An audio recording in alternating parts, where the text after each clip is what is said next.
Aşağıda fitness klubdur, basendir. Bunların təbii ki, havasının hamısını sorub yuxarı hara vuracaqlar? Cəmaatın evinin qabağına içərisinə. Bu söhbətgahları özümüz öz vəsaitimə tikmişik. Götürüb sındırıb atıblar qırağa ki, mən burada tikinti eləyirəm. Yasamal rayonu sakinləri həyətdə öz hesablarına yaratdıkları istirahət meydançasının dağıdılmasından şikayətçidir.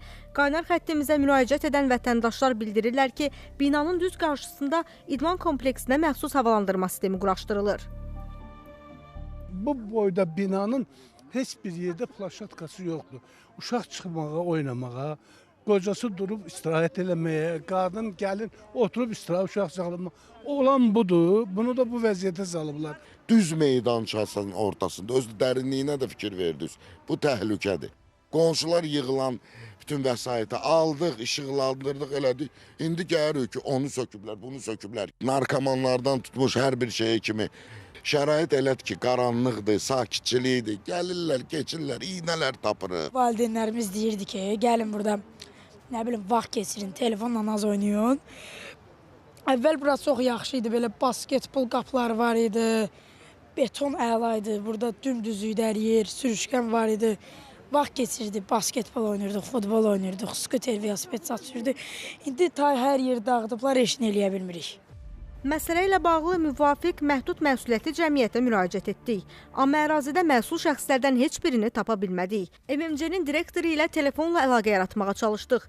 Vətəndaşların problemini dilə gətirdik və o bizə havalandırma sistemi ilə bina arasında 25-30 metr məsafə olduğunu dedi. Digər suallarımızı cavablandırmaq üçün isə şirkətin hüquqşünasına yönləndirdi.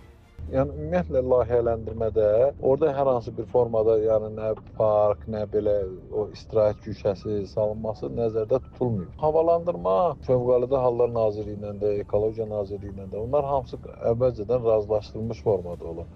Nə bilim oranın tozu bizim evimizə dolacaq kimi, yəni əsassız bir iddialardır. İşıqlandırmadan belə söhbət gedir ki, işıqlanan narkomanlar gəlir. Ora qorunan bir yerdir. Yəni mühafizəsi təşkil olunubdur oranın.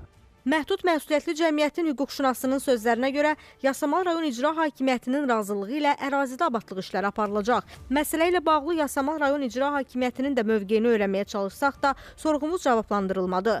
Biz də öz növbəmizdə məsələni diqqətə saxlayacağıq. Siz də problemlərinizin obyektiv şəkildə işıqlandırılmasını istəyirsinizsə, qaynar xəttimizə müraciət edə bilərsiniz.